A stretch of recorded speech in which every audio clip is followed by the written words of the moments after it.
हे what's up guys, welcome back once again. दोस्तों, आज की कहानी जो एक्सप्लेन करने जा रहे हैं उसका नाम है कैंप एक्सरे। दोस्तों, आपने कहावत तो जरूर सुनी होगी कि मोहब्बत एक पत्थर को भी मोम बना देती है।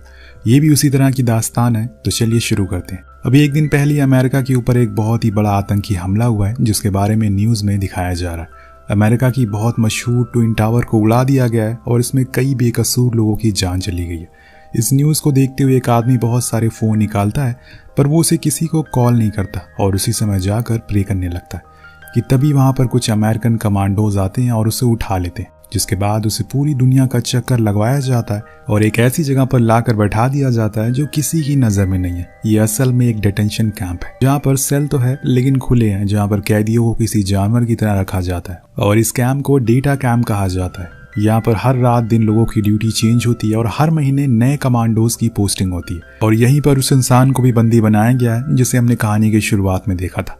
अब सीन कट होता है और हम 8 साल बाद का दृश्य देखते हैं उसी कैंप में, जहाँ पर कुछ नए सोल्जर की पोस्टिंग हुई है जो अभी काफी यंग है और उसमें एक लड़की भी मौजूद है जिसका नाम है एमी। अब सभी को लाइन में खड़ा किया जाता है और उन्हें इस जगह के बारे में विस्तार में बताया जाता है। सुपीरियर कमांडर रेन सभी से कहते हैं कि तुम्हें यहाँ पर 18 घंटे की रोटेशन शिफ्ट पे काम करना है और ध्यान रखना हर 3 मिनट में तुमको कैदियों के इस सेल में देखना होगा कहीं वो खुदकुशी तो ना कर ले, क्योंकि उन्हें ये अच्छे से पता है कि वो यहाँ से भाग नहीं सकते और इसीलिए वो ऐसा कदम जरूर उठाएंगे। लेकिन हमारे लिए उनकी जान बहुत ही कीमती है।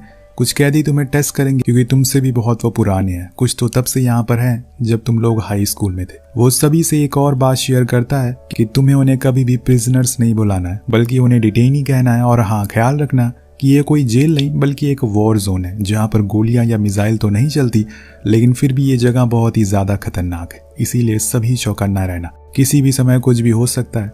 अगर तुम लोगों में से किसी को ये लग रहा है कि तुम इन डिटेनी को भागने से रोक रहे हो तो तुम गलत हो। उसके लिए यहाँ पर बहुत ही एडवांस चीजें लगी हुई हैं। तुम्हें सिर्फ उन्हें मरने से रोकना है और यही तुम्हारा असली काम है। और आज से इस काम में तुम लग जाओ। और इसी बीच रेन के वॉकी टॉकी पर मैसेज आता है कि ये कैदी बेकाबू हो गया है, हमें फौरन 4 लोगों की जरूरत है। ये सुनकर रेन इन लोगों की ओर देखने लगता है और हंसते हुए कहता है, क्यों, पसीना छूट गया ना?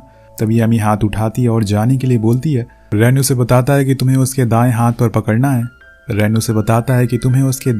पकड़ना है। बस बाकी का काम हम कर लेंगे। वो ऐसा ही करने की कोशिश करता है लेकिन वो बंदा उसके ऊपर हमला कर देता है जिससे कि उसे चोट लग जाती है। यहाँ तक कि जाते जाते वो उसके मुंह पर थूक भी देता है, जिससे एमी बहुत ही ज्यादा गुस्से में आ जाती है और उसके पेट पर लात से हमला करती है। अब सब कुछ हो जाने के बाद रेन आकर उसे कहता है कि तुम्हारा स्वागत है इस कैंप में।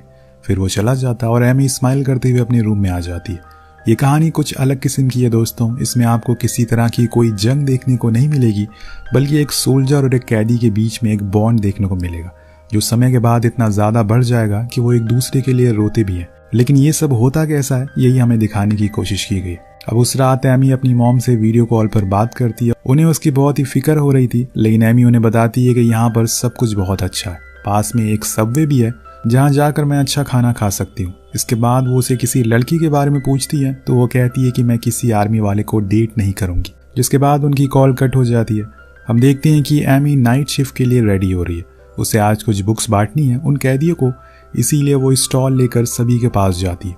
उसके कमांडर रेन भी होते हैं। वो पहले एक आदमी के पास जाती है लेकिन वो एमी के ऊपर चिल्लाना शुरू कर देता है और उसे बहुत बुरा भला कहता है।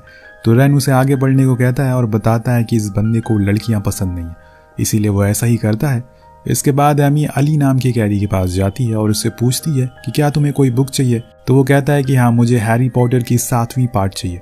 तो वो उसे बताती है कि मेरे पास वो बुक नहीं है, तुम्हें और कुछ चाहिए तो बताओ। पर अली मना कर देता है और बोलता है कि मैंने सारी बुक्स पढ़ ली, अब मुझे वही चाहिए। लेकिन एमी उसे स्टॉल से कुछ और लेने को बोलती है। तो अली बताता है कि इसमें जो न्यूज़पेपर रखा है वो 2 महीने पुराना है और जो बुक्स है उन्हें मैंने कई बार पढ़ लिया है, मैं इतनी पुरानी चीजें पढ़कर क्या करूंगा। तभी वहां पर रेन आ जाता है और उसे वहां से जाने को कहता है। कुछ दिन बाद फिर से एमी की नाइट शिफ्ट लगती है। इस बारी वो अली से बात ना करने की कोशिश करती क्योंकि ऐसा करना यहाँ पे रूल्स के खिलाफ है। लेकिन फिर भी अली उसे पूछता है कि तुम कहाँ से हो। वो कुछ जवाब नहीं देती तो अली खुद के बारे में बताता है और कहता है कि मेरा नाम अली है, मुझे यहाँ पर लोग 771 के नाम से बुलाते हैं, मैं बहुत सालों से यहाँ पर बंद हूँ। वो उसे उसका नाम पूछता है लेकिन वो नहीं बताती तो अली खुद से उसे नाम दे देता है जो कि होता है ब्लॉन्डी, मतलब ब्लॉन्ड गर्ल। अब इसके बाद वो आगे बढ़ जाती है और कहती है कि हमें ज्यादा बात नहीं करनी चाहिए। वो अपना राउंड लगाना शुरू करती है पर वो फिर भी उसे आवाज लगाता रहता है। तभी एमी उसे पूछती है कि क्या तुम अपनी होली बुक पढ़ते हो जो कि कुरान है। तो वो कहता है कि हाँ, मैंने ये बहुत बार पढ़ लिया और मैंने तो बाइबल भी पढ़ी है, लेकिन उसकी एंडिंग मुझे पसंद नहीं आई। ये सुनकर एमी मुस्कुराने लगती है और कहती है कि तुमने मेरी बुक की इंसल्ट नहीं करनी चाहिए। अब अली उसे पानी मांगता है जिसके लिए वो जाती है। तभी उसके साइड वाला कैदी जो कि बहुत ही खूंखार होता है, वो उसे उस लड़की के साथ इतने अच्छे से पेश आने के लिए बहुत सुनाता और उसे साथ कुछ बुरा करने के लिए कहता है। तो जब एमी पानी लेकर वापस आती है तो वो उसके ऊपर अपना पूप फेंक देता है। उसके इस बिहेवियर में अचानक से बदलाव आ गया था। यहाँ एमी बहुत ही ज्यादा गुस्सा हो जाती है और उसे बहुत गालियां भी देती है, पर वहाँ मौजूद सभी कैदी इस चीज के बाद बहुत ही हंसते हैं और उसका मजाक बनाते हैं। जिसके बाद अली के ऊपर एक स्प्रे मारा जाता है जिससे उसे थोड़ी तकलीफ भी होती है। जब इस बारे में कमांडर रेन को पता चलता है तो अली को पनिश करने का ऑर्डर दिया जाता है। उसे कुछ देर के लिए दूसरे रूम में डाल दिया जाता है और उसे बुरी तरह से पीटा जाता है। अब अगले दिन पूरा स्टाफ बाहर आउटिंग के लिए जाता है जिसमें एमी भी मौजूद थी। उसे ये समय पसंद आ रहा था, इसीलिए वो काफी एंजॉय भी करती है। और जब ये लोग वापस आते हैं तो आर्मी कैंप में पार्टी भी होती है। एमी इसी दौरान काफी ड्रंक हो जाती है, इसीलिए वो आकर वॉशरूम में जाकर बैठ जाती है। वहाँ उसे कुछ एडल्ट मैगजीन मिलती है जो यहाँ के बॉयज की थी। तभी उसी वक्त माइकल अंदर आ जाता है जिसे देखकर वो डर जाती है और पूछती है कि क्या ये तुम लोगों की है, लेकिन वो मना कर देता है। पर देन दोनों क्लोज आ जाते हैं, लेकिन माइकल बहुत ही एग्रेसिव हो जाता है, इसीलिए एमी उसे धक्का देकर वहां से चली जाती। अब नेक्स्ट डे जब एमी और उसका एक साथी अली के सेल में जाते हैं तो वहां उसे एक ग्लास मिलता है जिसके ऊपर अच्छी कैलीग्राफी की गई थी। अब ये देखकर एमी सोचती है कि जब वो इंसान इतना अच्छा काम कर सकता है तो उसने उसे गलत काम क्यों चुना। वहां उसे एक नोट भी मिलता है जो कि खुदकुशी करने के लिए था, लेकिन अभी तक अली ने खुदकुशी नहीं की। शायद उसका मन बदल गया हो या फिर कोई और वजह हो या फिर एमी ही वजह हो, कुछ बता नहीं सकते। ये 771 को अभी पनिश किया जा रहा है तो वो कहता है कि हाँ। ये सुनकर उसे थोड़ा बुरा लगता है, लेकिन क्यों?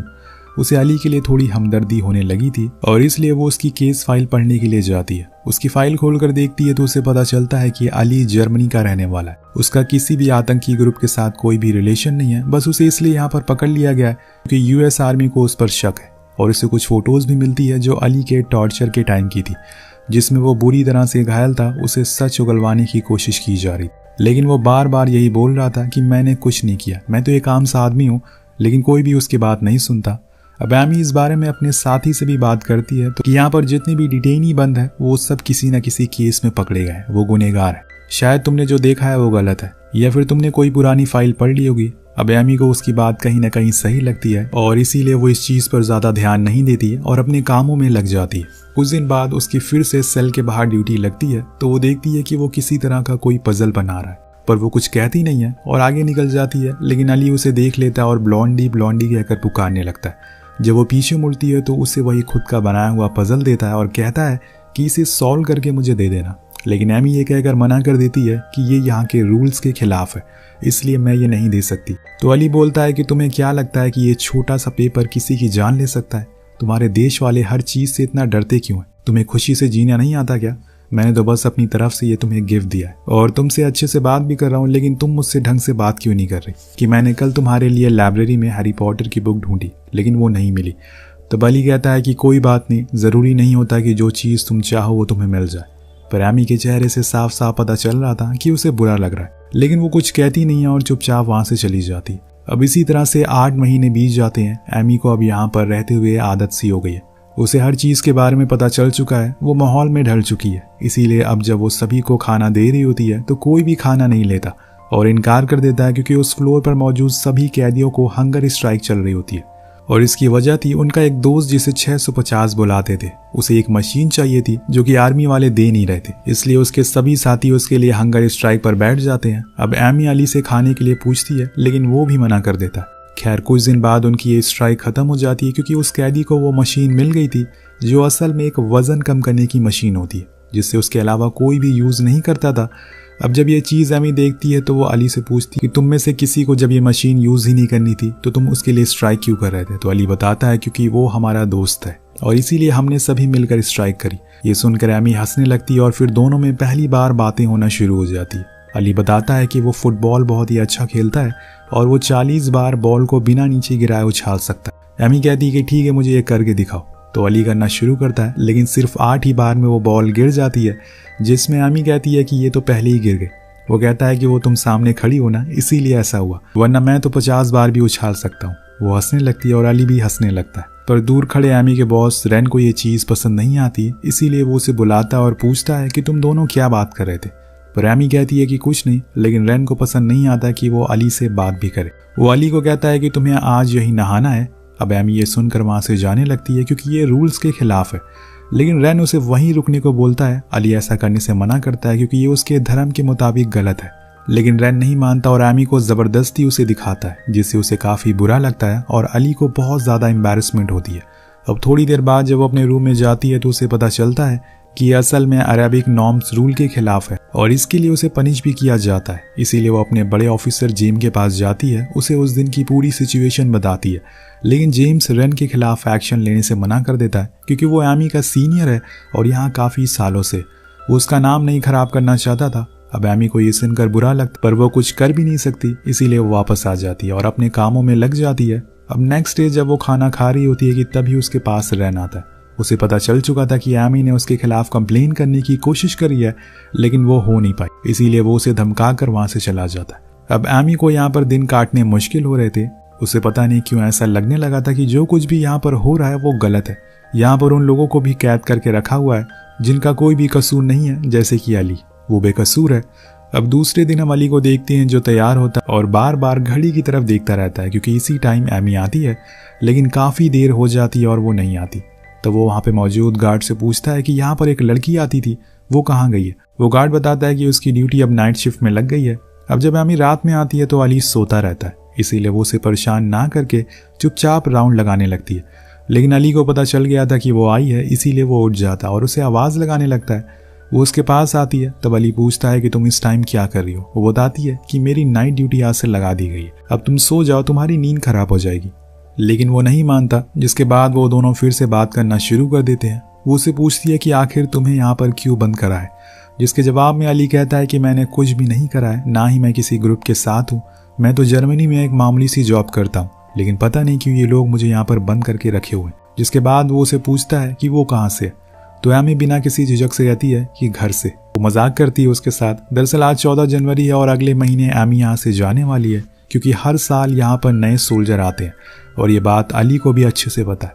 इसीलिए वो उससे कहता है कि उसने अभी तक यहाँ पर 12 साल बिताए, लेकिन उससे अच्छी कोई भी सोल्जर उसे दिखी नहीं जिसे हम जैसे लोगों के इमोशन की कदर हो, वरना कुछ लोग तो हमें जानवर समझते हैं, जबकि मेरा कोई कसूर भी नहीं है।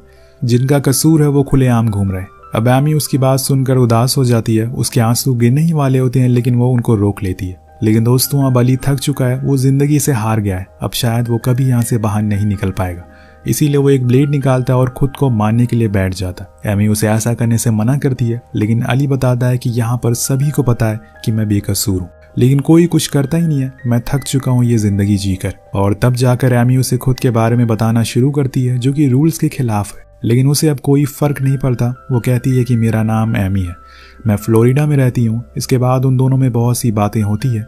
कुछ देर बाद एमी वहाँ से थोड़ा आगे निकल जाती है और वहाँ जाकर वो खूब रोती है। वो उसके सामने आंसू नहीं निकाल सकती थी। कुछ समय बीत जाता है और वो धीमे कदम से आगे बढ़ती है, ये देखने के लिए कि कहीं उसने सच में खुद को मार तो नहीं लिया। लेकिन अली अभी भी बैठा हुआ था, वो रो रहा था। उसे देखकर एमी भी रोने लगती है और वो उसके दर्द को समझ रही थी कि अपने परिवार से दूर रहना कैसा लगता है। अब एमी उसके सेल का छोटा गेट खोलती है और उससे कहती है कि लाओ वो ब्लेड मुझे दे दो। अली उसे वो सौंप देता है, लेकिन एमी उसका हाथ नहीं छोड़ती क्योंकि उसे पता था कि कुछ दिन में वो दोनों अलग हो जाएंगे। अली बहुत रोता है, उसे उसकी जिंदगी में खुश रहने की दुआ देता है। उधर एमी उसका हाथ छोड़ ही नहीं रही थी। उसे इतने ही कम दिनों में अली से बहुत ही ज्यादा लगाव हो गया था। उसने उसके लिए सभी रूल्स को तोड़ दिया था बिना किसी झिझक के। उसे बात करने लगी, लेकिन तभी कुछ हलचल होती है और शायद कोई आ रहा है, इसलिए एमी वहां से चली जाती है। अब महीने बीत जाते हैं और अब वो समय आ गया था जब एमी को यहाँ से जाना है। वो आखिरी बार भी अली से नहीं मिलती और ऐसे ही चली जाती है। अब उस दिन एक नया सोल्जर आता है और सभी को पुक देने के लिए।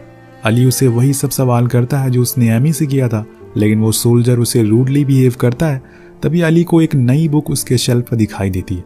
वो उसे वो बुक मांग लेता है और जब वो उस बुक का पहला पेज खोलता है तो उसमें लिखा था कि मुझे ये नहीं पता कि तुम्हारा दोस्त सेप एक अच्छा इंसान है या फिर नहीं है, लेकिन मैं इतना जरूर जानती हूँ कि तुम एक अच्छे इंसान हो। और वो इस लाइन को पढ़कर रोने लगता है। ये लाइन एमी ने लिखी थी। वो उसे देखकर बहुत ही ज्यादा इमोशनल हो जाता और कोने में जाकर बैठ जाता है। उधर एमी भी जाते हुए बिना किसी को दिखाए अपने आंसू को लगातार गिराए जा रही थी। एक ऐसे इंसान के लिए जिसके बारे में उसे कुछ नहीं पता है, बस इतना यकीन है कि वो बेकसूर है, वो भी उसकी तरह एक आम इंसान है।